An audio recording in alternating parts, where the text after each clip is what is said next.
नमस्कार। दिन भर की बड़ी खबरों में आपका स्वागत है। मैं हूं आपके साथ सुरेश सांचोरी और आज की बुलेटिन में बात होगी भारत के पार्लियामेंट में हुए अटैक की। महादेव बेटिंग ऐप मामले में पकड़े गए मुख्य आरोपी रवि उप्पल की।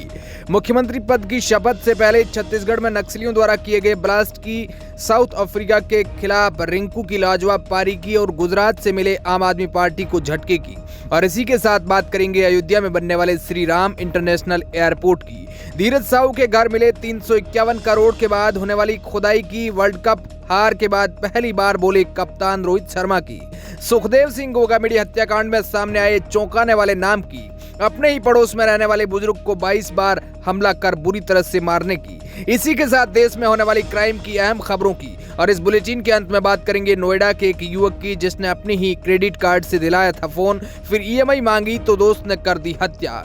इसके अलावा और भी कई बड़ी खबरों में आपको बताएंगे। इससे पहले तमाम एक नजर सुर्खियों पर।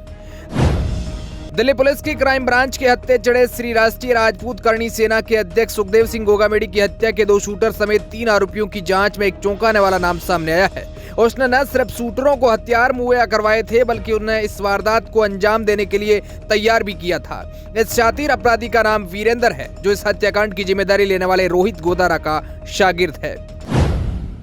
गाजियाबाद जिले में चलती सड़क पर कार खड़ी करके बोनट पर खड़े होकर एक युवक के डांस करने का वीडियो वायरल हो रहा है। वीडियो एलिवेटेड रोड पर नंदग्राम थाना क्षेत्र का बताया जा रहा है। हालांकि गाजियाबाद पुलिस इसकी पुष्टि नहीं कर पाई है। पुलिस ने आरोपी को पकड़ने के लिए छानबीन शुरू कर दी है। राष्ट्रीय राजधानी दिल्ली से सटे उत्तर प्रदेश के नोएडा में एक सेल्समैन की उसके 3 दोस्तों ने कथित तौर पर रुमाल से गला घोंटकर हत्या कर दी। इनमें से एक ने मृतक के क्रेडिट कार्ड का उपयोग करके 30,000 रुपए का मोबाइल फोन खरीदा था, लेकिन ईएमआई का भुगतान करने से इनकार कर रहा था। पुलिस ने मंगलवार को ये जानकारी देते हुए बताया कि घटना रविवार को हुई और आरोपियों ने शव को ग्रेटर नोएडा वेस्ट के एक सुनसान इलाके में नाले में फेंक दिया। इसमें बताया जा रहा है कि दोनों आरोपियों को गिरफ्तार कर लिया गया जबकि एक आरोपी फरार है। छत्तीसगढ़ में सीएम पद की शपथ लेने से पहले नक्सली प्रभावित नारायणपुर जिले में नक्सलियों द्वारा आईडी बम विस्फोट कर दिया गया। बम की चपेट में आने से छत्तीसगढ़ सशस्त्र बल का एक जवान शहीद हो गया। हादसे में एक जवान गंभीर रूप से घायल हो गया। पुलिस अधिकारियों ने इसकी बुधवार को यह जानकारी दी। महादेव ऑनलाइन सट्टेबाजी ऐप मामले में जांच कर रहे प्रवर्तन निदेशालय को बड़ी कामयाबी मिली है। खबर है कि मंगलवार को ही 2 मुख्य आरोपियों में से एक रवि उप्पल को दुबई में हिरासत में लिया गया है। संभावना जताई जा रही है कि उसे जल्द ही भारत लाया जा सकता है। जालंधर के अर्जुन नगर के पास एक 18 वर्षीय छात्रा का जला शव खाली प्लॉट से बरामद हुआ। छात्रा पिछले 20 घंटे से लापता थी। मृतका की पहचान रागिनी पुत्री किशोरी लाल के रूप में हुई है। पुलिस ने शव को कब्जे में लेकर पोस्टमार्टम के लिए भेज दिया है। इंडिया वर्सेस साउथ अफ्रीका दूसरे T20 इंटरनेशनल मैच में भारत की ओर से सबसे ज्यादा रन रिंकू सिंह के बल्ले से निकले थे। रिंकू सिंह ने अपनी पारी के दम पर टीम इंडिया 180 रनों तक पहुंचाया था। 3 मैचों की सीरीज के दूसरे T20 इंटरनेशनल मैच में भी बारिश ने खलल डाली और डकवर्थ लुइस मेथड से साउथ अफ्रीका को 15 ओवर में 152 रनों का टारगेट मिला था, जिस साउथ अफ्रीका ने 13.5 ओवर में ही 5 विकेट गंवाकर हासिल कर लिया था। भारत की ओर से सबसे ज्यादा रन बनाने वाले रिंकू सिंह ने अपनी बैटिंग के दौरान मीडिया बॉक्स का शीशा तोड़ दिया था। मैच के बाद रिंकू ने बताया कि मैच के दौरान किस तरह से कप्तान सूर्य कुमार यादव ने उनकी मदद की। दिल्ली में सुबह शाम ठंड बढ़ी, फिर डराने लगा प्रदूषण। आज से छा सकते हैं बादल। वहीं 14 से 18 दिसंबर के बीच अधिकतम तापमान 23 से 24 डिग्री और न्यूनतम तापमान 6 से 8 डिग्री के आसपास रह सकता है। 15 दिसंबर तक बादल छाए रह सकते हैं। भजनलाल शर्मा 14वें मुख्यमंत्री के तौर पर 15 दिसंबर को शपथ लेंगे। इसके लिए आज प्रदेश भाजपा कार्यालय में मीटिंग हुई। इसमें मनोनीत मुख्यमंत्री भजनलाल शर्मा के अलावा प्रदेश भाजपा के बड़े नेता मौजूद रहे। शपथ ग्रहण समारोह सुबह 11:15 पर अल्बर्ट हॉल के बाहर होगा। समारोह में प्रधानमंत्री नरेंद्र मोदी, केंद्रीय गृह मंत्री अमित शाह और भाजपा के राष्ट्रीय अध्यक्ष JP नड्डा भी शामिल होंगे।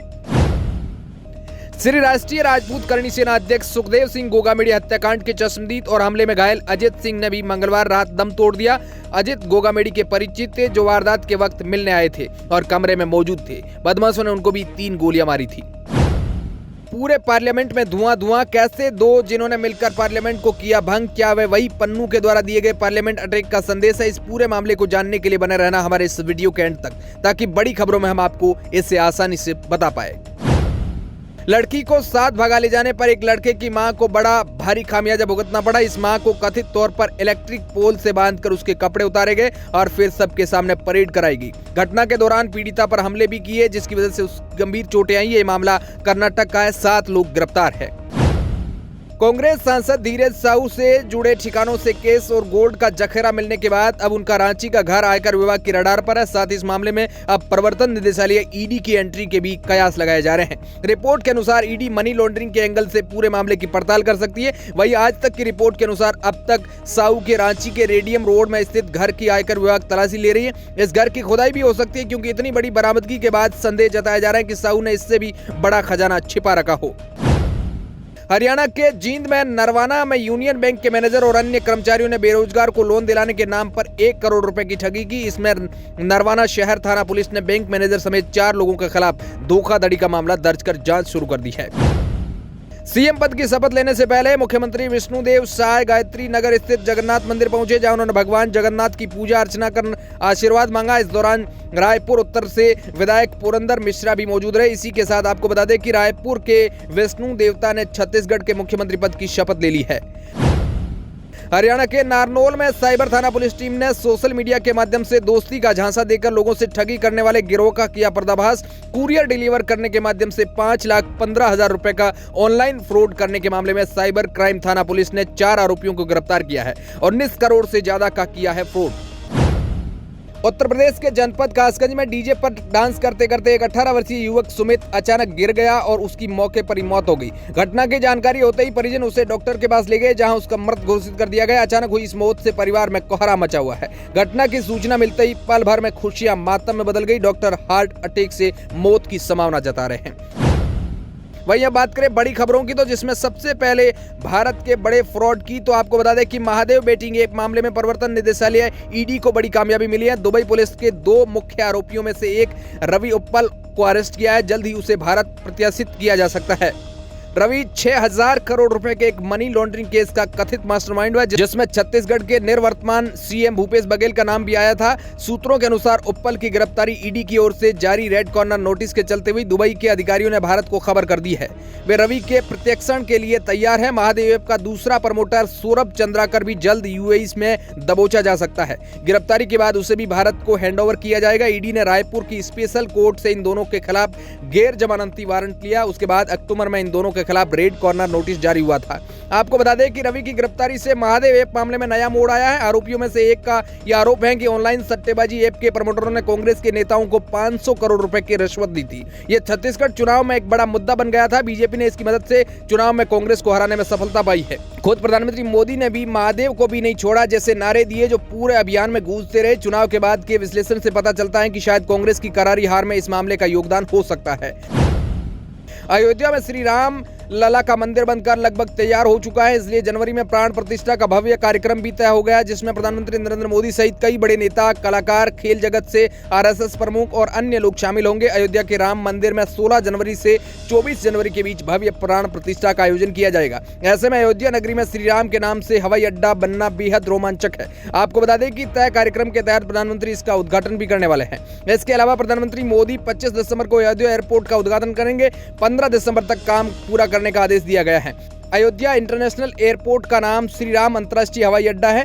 एयरपोर्ट का काम लगभग पूरा हो चुका है। एक रिपोर्ट के मुताबिक लाइसेंस की प्रक्रिया जारी है। एयरपोर्ट अथॉरिटी ने एयरपोर्ट को टिकटों की बुकिंग के लिए AYJ कोड भी जारी कर दिया। संभावना जताई जा रही है कि एयरपोर्ट से पहली उड़ान 10 जनवरी को शुरू हो सकती है और यह पहली उड़ान दिल्ली के लिए हो सकती है।